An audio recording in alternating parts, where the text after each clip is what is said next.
हम singer baby Pandey आप सबके बीच में फिर से शिव चर्चा कथा लेके आए हैं और आप सब सुनिए हमारे शिव गुरु का चर्चा कथा।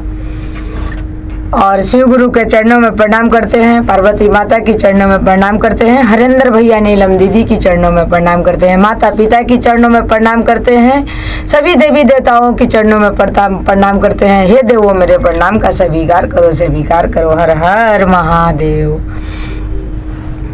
हमारे शिव गुरु इतने बड़े दयालु हैं कि जो उनके चरण में आते हैं और जो उनके कथा पूजा करते हैं उनको वो दया इतना कर देते हैं कि उसकी भंडार भर जाता है।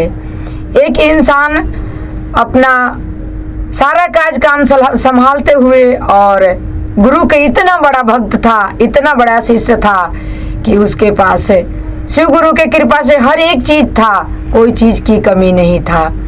और उस इंसान ने एक दिन इतना बड़ा इंसान बन गया, बहुत बड़ा बन गया और शिव गुरु का भक्ति करते रहा, भजन करते रहा। एक दिन की ऐसा बात हुआ कि उस राजा ने रोज रोज का उसका काम था कि उस राजा रोज शिव गुरु का दरबार में जाया करता था और भजन भक्ति पूजन करके इसके बाद ही भोजन किया करता था। एक दिन उस राजा ने जब मंदिर गया और पूजा पाठ करके लौटने लगा तो शिव गुरु का ऐसा कृपा हुआ कि शिव गुरु उस पे प्रसन्न हो गए।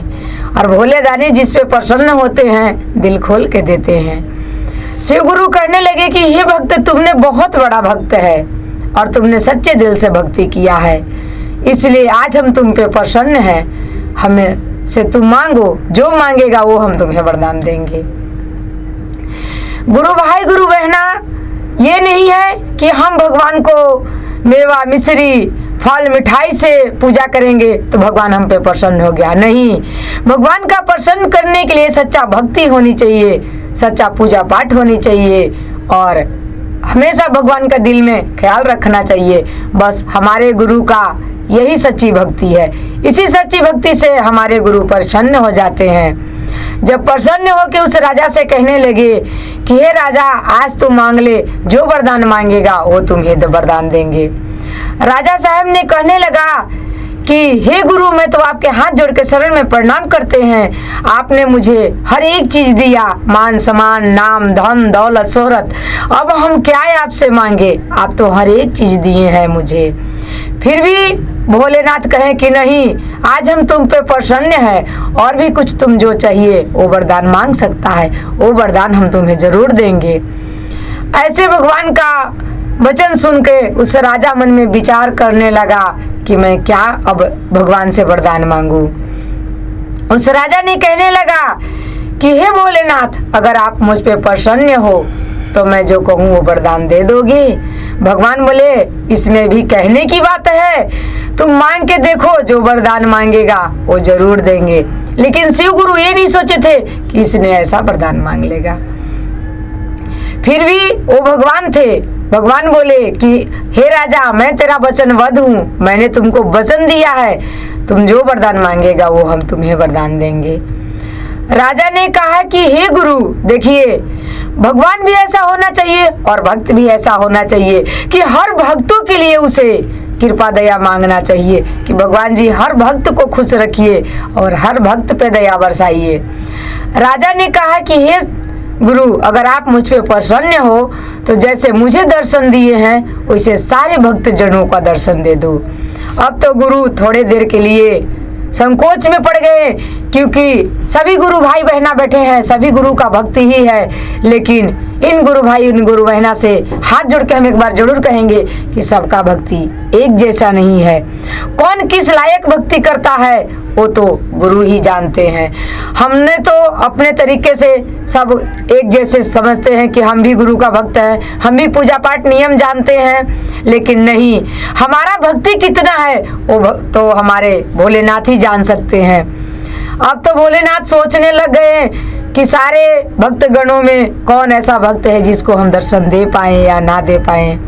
लेकिन वो वचनबद्ध थे, बोले कि मंजूर है, तुम जैसा कहेगा वैसा करेंगे। लेकिन महादानी भोले भंडारी, उनका खेला कौन जान सकता है। कहे कि ठीक है तुम कहो।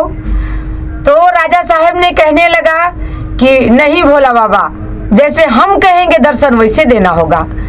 बाबा कहें आपकी आज्ञा है। ऐसे भी लोग कहते हैं कि भक्ति ऐसा करो कि भगत में के बस में हो भगवान। भगवान हमारे बस में हो जाते हैं जब हमारी भक्ति सच्चा होता है। और राजा कहने लगा कि जैसे हम कहेंगे वैसे आपको दर्शन देना होगा। भोलेनाथ बोले कि मुझे मंजूर है। वो बोला राजा कि कल 10 बजे आना है और 3 घंटे आपको यहाँ रहना है। 3 घंटे में सारे भक्त जनों को आपको दर्शन दे के जाना है। भोलेनाथ बोले ठीक है। राजा साहब मंदिर से आकर पूरे गांव में ढिंढोरिया लगवा दिया कि कल हमारे गुरु आएंगे और जिनको जिनको हमारे गुरु को दर्शन चाहिए वो तैयार रहना हमारे गुरु का दर्शन करने के लिए। तो कोई ऐसा भक्त नहीं है जो नहीं चाहेगा कि भगवान का दर्शन करे।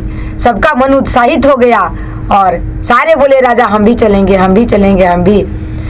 सारे भक्त जनों ने जैसे ही सुबह का हुआ वैसे ही सारे काम को निपट के और तैयार हो गए। राजा साहब से बोले राजा साहब हम लोग तैयार हैं। राजा बोले ठीक है, एक बार हम देख के आते हैं मंदिर से कि हमारे शिव गुरु आए या नहीं। ऐसे भगवान का देख के जैसे ही राजा अपना घर से निकला और मंदिर गया वैसे ही मंदिर में भगवान वहाँ उपस्थित थे, क्योंकि हमारे भोले भंडारी हैं। वो वचन को कैसे तोड़ सकते हैं। राजा साहब बोला कि गुरु आप आ गए। गुरु बोले इसमें भी कहने की बात है, तुमने बुलाया हम ना आया ऐसे हो सकता है। वो कहा कि ठीक है, फिर हम अपने सारे भक्त जनों के लेके आते हैं और आप उन भक्त जनों को दर्शन दे दीजिए। बोले भोलेनाथ जाओ सारे भक्त को लेके आओ, लेकिन उनकी माया कौन जान सकता है, मिनट में सारा कुछ बदल जाता है। भोलेनाथ जैसे ही सारे भक्त जन चलने लग गए, सोने चांदी धन दौलत की बरसात लगा दिए। तो कहा गया है कि इंसान के अंदर बहुत लालच होता है, इंसान बहुत लालची होते हैं। इसलिए भगवान ने सोचे कि इंसान एक ही चीज से रुक सकता है, जब हम धन दौलत का बरसात करेंगे। भगवान जी जब धन दौलत का बरसात करने लग गए तो अब सारे भक्त भूल गए कि हमें भोले जी के दर्शन भी करने जाना था। उसने सारे धन दौलत रुपया पैसा इकट्ठे करने लग गए और राजा चिख रहे हैं, चिल्ला रहे हैं कि चलो गुरु को दर्शन कर लो, चलो गुरु को दर्शन कर लो। लेकिन किसी ने गुरु को दर्शन करने के लिए नहीं तैयार है। सारे भक्तगणों ने धन दौलत बटोर रहे हैं। इतने में करते करते करते टाइम लास्ट होने वाला था। राजा के एक बार दिमाग में आया कि सारे दर्शन करे चाहे ना करे, एक बार रानी को तो दर्शन करा दूं। लेकिन रानी का भी भक्ति इतना सच्चा नहीं था जो हमारे भोलेनाथ का दर्शन करे। जब राजा गए रानी के पास, बोले रानी सभी भक्तगणों तो दर्शन नहीं करेंगे, धन दौलत बटोर रहे हैं, लेकिन आप तो हमारे भोले का दर्शन कर लो। रानी जैसे ही गेट से बाहर निकलने लगी, सुंदर सुंदर हार बरसने लगा। तो रानी कहने लगी कि राजा आपने तो राजा होके जितना सुंदर हार नहीं पहनाया, उतना सुंदर हार आज बरस रहा है। आज मैं पहले हार लेंगे, इसके बाद भोलेनाथ का दर्शन जाएंगे। इतने कहते कहते टाइम लास्ट हो गया और भोलेनाथ का जाने का टाइम हो गया। तब राजा साहेब ने कहा कि अब मुझे जाकर अपने गुरु से क्षमा मांगना होगा।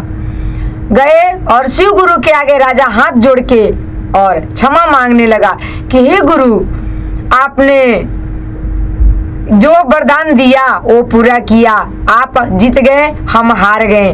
हम आपका लीला नहीं जानते हैं, आपका लीला कौन जान सकता है, आप तो देवों के देव महादेव हैं। इसलिए सभी गुरु भाई बहना से हमारा विनती है कि इस माया के जाल से निकल के एक बार भजन भक्ति जरूर करो और शिव गुरु के चरण में जरूर आओ, क्योंकि ये हमारे भोलेनाथ ही है जो नैया का पार लगाएंगे।